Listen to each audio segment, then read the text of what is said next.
विशुद्ध सागर जी महाराज के।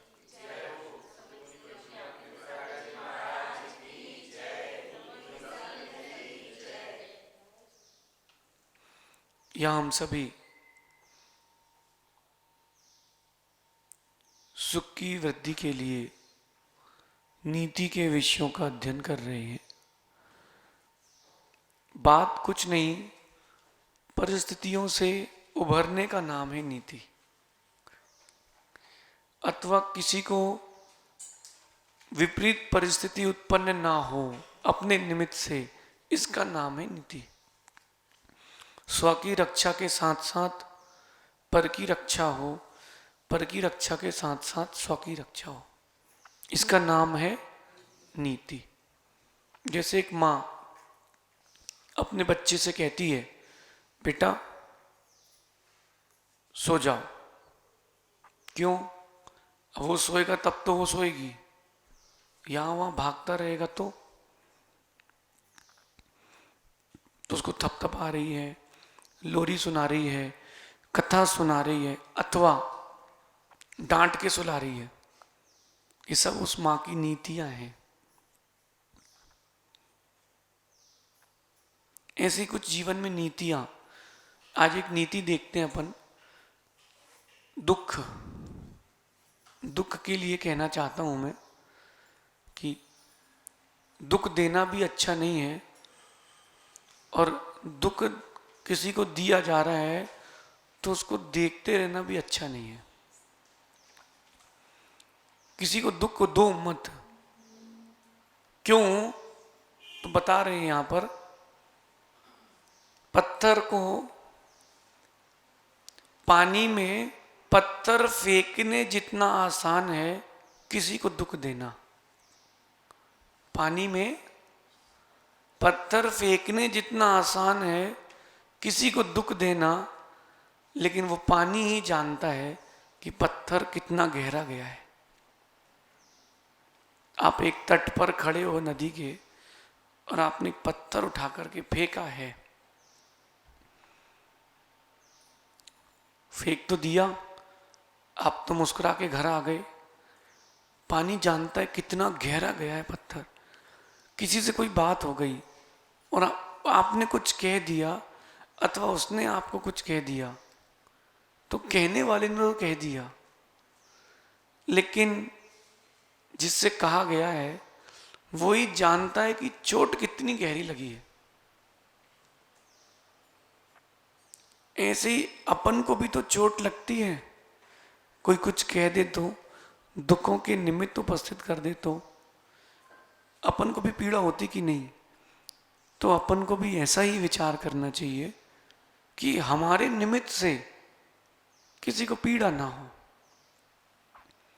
दुख देना बड़ा आसान है, दुख सहना भी आसान है। दुख देना बड़ा आसान है, दुख सहना भी आसान है, लेकिन दुख देकर जो कर्म बांधे हैं उसका जब उदय आएगा उसको सहना बड़ा कठिन है। जिन आगम में कहते हैं कर्णान युग में, कर्मों की सत्ता दुख नहीं दे रही,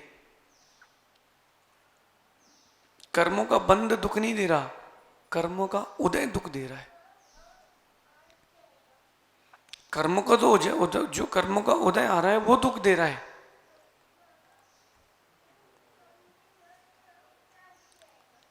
अभी जो कर्मों का उदय आ रहा है वो अपन बुलाते हैं दूसरे को दुखी करके। कोई दुखी करे आपको तो आप तो सह जाएं, कोई बात नहीं, लेकिन जो दुख दे रहा है आज नीति उसके लिए है कि अपने भी उसी में, अपन भी उसी में है कि अगर अपन निमित्त रूप, बहिरंग रूप से, अज्ञानता से कहीं किसी को दुख तो नहीं दे रहे।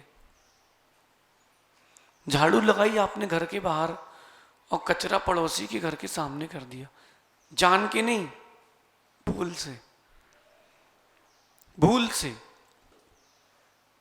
आपसे किसी ने कहा कि जाओगे तो मुझे भी ले चलना भैया महाराज जी के पास, आप तो भूल गए, लेकिन ये अज्ञानता से उसको दुख मिला कि नहीं, कि हम तो गरीब हैं तो हमें कोई पूछे ही नहीं। और एक जान करके जो दिया जा रहा है वो ज्यादा हानिकारक है। कई बार क्या होता है, पहली बात पर मैं आता हूं, कई बार व्यक्ति गलत नहीं होता, कई बार हमारा नजरिया गलत हो जाता है, तो हमें लगता है कि वो दुख दे रहा है। कई बार अपना नजरिया गलत हो जाता है कि यार महाराज जी तो हमारी तरफ देख ही नहीं रहे। छिंदवाड़ा की बात है, उस दिन, उसी दिन की बात है, लगभग 4-5 लोगों का बाहर से फोन आया जो वहाँ लोकल में लोग थे कि भैया महाराज जी से एक बात पूछना है, क्या हमसे नाराज तो नहीं है? हमने कहा भैया हमको हमको कोई विकल्प नहीं है, तुम तो भक्तों में आते हो, नाराज क्यों होंगे? बोले नहीं, मन में लग रहा है। फिर जो लोकल था छिंदवाड़ा में वो आया, बोले महाराज जी आप हमसे नाराज तो नहीं हो? मैंने कहा नहीं। बोले मैं लग रहा है। कई बार अपना नजरिया गलत हो जाता है, अपन वैसा एटीट्यूड बना लेते हैं, अपन वैसा एटीट्यूड बना लेते हैं कि ये चीज ऐसी है, जरूरी नहीं कि वैसी ही हो। बात समझ में आ रही है क्या कहना चाहता हूं मैं? कई बार अपना नजरिया गलत हो जाता है, कई बार।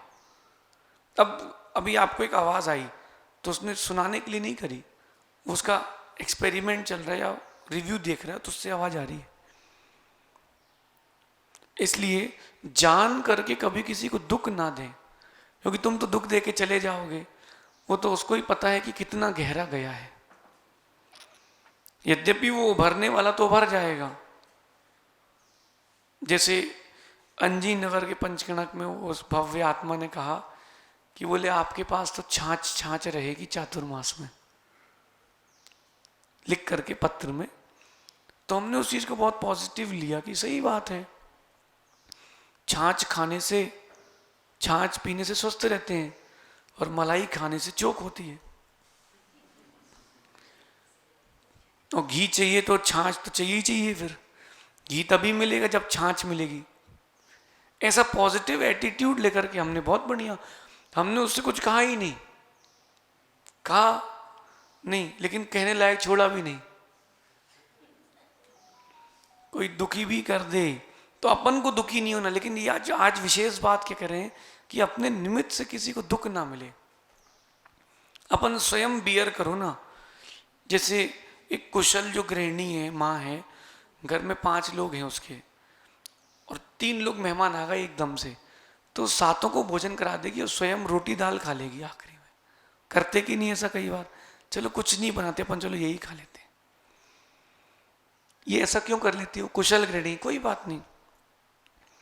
अब अपने निमित्त से कोई परेशान ना हो। ये कुशल गृहिणी, ऐसे ही कुशल जो संघ संचालक है उसका भी यही सोचना रहता है कि यार अपने निमित्त से किसी को दुख ना हो।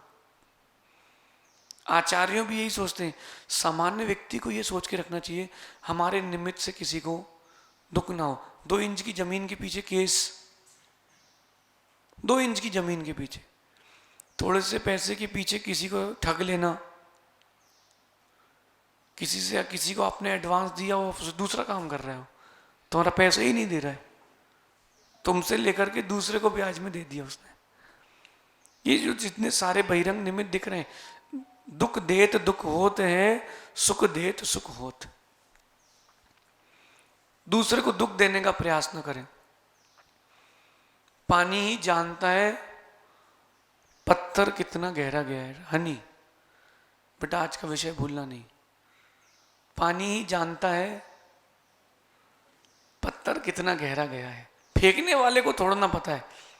तुम तो 4 शब्द बोल के चले जाओ, हमें नहीं पसंद ये सब, आप ऐसे हो, बेचारा सामने वाले को पता है कि उसको धक्का कितना लगा है। कर्मों को देखो ना, कितने, हर किसी के साथ थोड़ा ना एक सी चीजें कर रहा है। वो पीछे बालक बैठा, उसका अलग जीवन है, अलग जीवन की कहानी है। रोहित तुम्हारी अलग है, तुम्हारे बेटे की अलग है, उसकी माँ की अलग कहानी है कर्मों के साथ। पीछे पाटौदी जी बैठे, उनकी अलग है। हर किसी की अपनी अपनी है। पास्ट हर किसी का है कि नहीं? हर किसी की अपनी कहानी है। लेकिन कर्म तो उदय देकर चला जाता है, सहने वाला जानते कितना गहरा गया है। अपने निमित्त से किसी को दुख ना मिले, इसका प्रयास करें। क्योंकि जो दुखी होता है ना, वही जानता है कि कितना दर्द है। हाँ, आपने धोखे से पूरी दाल सब्जी में नमक की जगह फिटकरी पीस दी, सेंधा नमक और फिटकरी एक सी लगती ना। अब खाने वाले को पता है कि कितनी बार जा रहा है। फिटकरी ज्यादा खा लो तो विरेचन हो जाता है। विरेचन समझते हो? मल द्वार से जितना मल निकलना है खूब निकलेगा, पेट पूरा साफ क्लीन। ऐसा कर ले, करना मत ऐसा। तो वही जानता है खाने वाला कि उसको कैसा लग रहा है। अब हमारा भी नमक का त्याग चल रहा है तो लोग कहते महाराज जी लो ना, ये भी लो, बहुत अच्छा है। अरे तुमको लग रहा है अच्छा है, उसमें नमक नहीं है, हमें कुछ अच्छा नहीं लग रहा, हम तो सिर्फ गड्ढा भर रहे हैं। कब तक? जब तक इसको आदत ना हो जाए। मेरे मन में आया था बीच में एक आध दिन नमक खा लेते हैं, देखते मन क्या वहीं जा रहा कि नहीं। हमने कहा अभी नहीं। चला गया तो नहीं, अभी नहीं, नहीं छाप किनारे बैठ, नहीं मिलेगा। ये हमारा अंतरंग की भाव ये है कि अपने ये मत सोचना कि दुनिया में कितने लोग सुधर रहे हैं। हम अगर सुधर गए तो लोगों की खोज समाप्त होगी, एक से चालू हुई है। कोई गरीब है, दुखी है, उसकी मदद करो। आप लोग पैसा कमाते ना रोहित, आप भी कमाते ना। केवल मंदिर बनवाना, मूर्ति रखवाना ही धर्म नहीं है, ग्रंथों का प्रकाशन ही कराना धर्म नहीं। कोई गरीब है उसको पढ़ना है। हमारे पास बहुत आते हैं बच्चे जो वास्तविकता में पढ़ना चाहते हैं। आप अपनी सैलरी का 5% उनके बच्चों के लिए पढ़ने के लिए दो ना। अरे और अपने बेटे के नाम पे करो, उसके हाथ से करवाओ। अरे उसके भविष्य में भी उज्ज्वलता आएगी ना। पुण्य पाप है कि नहीं, आप मेरे को बताओ। नहीं है क्या? जिसको आप इंग्लिश में कहते हो लक और अनलक। आपसे कम दिमाग वाला व्यक्ति मैनेजर बना बैठा है, 2 करोड़ की सैलरी है, और उससे तेज दिमाग वाला उसको 20,000 की नौकरी नहीं मिल रही। सबका अपना अपना है। उस बच्चे के लिए आपको आज से तैयारी करना चाहिए। उसके हाथ से बेटा तुम्हारी तरफ से पढ़ेगा। उसको बोलना ये भैया जो स्टडी करेंगे ना वो आपकी तरफ से, उसकी तरफ से करो। पैसा तो अपन ही देंगे ना। ये भी धर्म है। यहां से भी धर्म करो। किसी के दुख को दूर करना ये भी धर्म है। कोई गरीब है, उसको खाने के लिए नहीं है उसके पास, उसको दो। कोई ऐसी गांव है जहां मंदिर नहीं है, वहां मूर्ति रखवाओ किसी के यहाँ।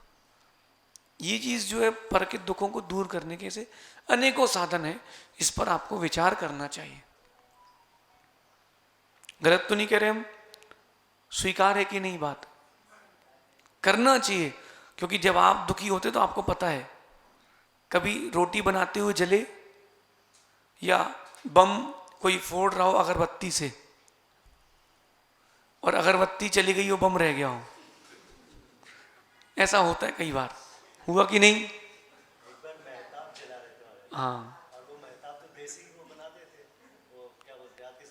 हाँ। तो वो उसमें बजाय उजाले वाली उसके हम्म। बम वाला भर दिया, हाथ में ही लग गया पूरा ये। अरे मैं आपको बता रहा हूँ, बचपन तो बचपन था। 2 बम एक साथ लगाए, 2 बम, और अच्छे बड़े बड़े, इतने बड़े बड़े, ठीक है, रख दिए ताकि दोनों तरफ की रोड, देखो दुख देने का साधन, ताकि दोनों तरफ की रोड बंद हो जाए। और दोनों बम रखें, अब ऐसा करें अब वो इतने में क्या हुआ, एक फूट गया तो गाड़ी निकलने वाली थी, उससे कभी एक रखा है, अभी रुको, अभी एक रखा है। तो कुछ रहते ना होशियार बिना बुद्धि वाले, हम लोगों में से एक उतर के गया, उसने उठाया बम, और उसने उठाया, बोले एक जिंदा है, और फट गया हाथ में। तुमने दूसरे को दुख देने का प्रयास किया, तुमको मिल गया वहीं प्रत्यक्ष में। होता है, वो अगरबत्ती ऐसे लेके फेंकते हैं, छोटे बम, और कई बार अगरबत्ती फेंक जाती है तो बम हाथ में रह जाता है। फिर आपको दर्द हो रहा है, आपको दुख हो रहा है, उस अगरबत्ती जले तो आपको दुख हो रहा है, दूसरे को भी तो दुख होगा। दुख का साधन उपस्थित ना करें, सुख का साधन उपस्थित करें, यही सूत्र है। शेष आगे विचार करेंगे। पानी को ही पता है पत्थर कितना गहरा गया है, पानी ही जानता है पत्थर कितना गहरा गया है। दुख जिसको मिला है वो जानता है, देने वाले को नहीं पता। दूसरों के, हाँ, दूसरों के दुखों को देखते रहोगे तो आप अपना सुख कब देखोगे। ये बात भी आगे कभी हम बताएंगे इसको, कल इसी को बता देंगे कि अगर आप दूसरों का दुख देखते रहोगे, हमारे पास तो दिन में 100 लोग आते हैं, फिर हम तो सिर फोड़ लें। अब आगे शेष आगे विचार करेंगे। भगवान महावीर स्वामी की जय।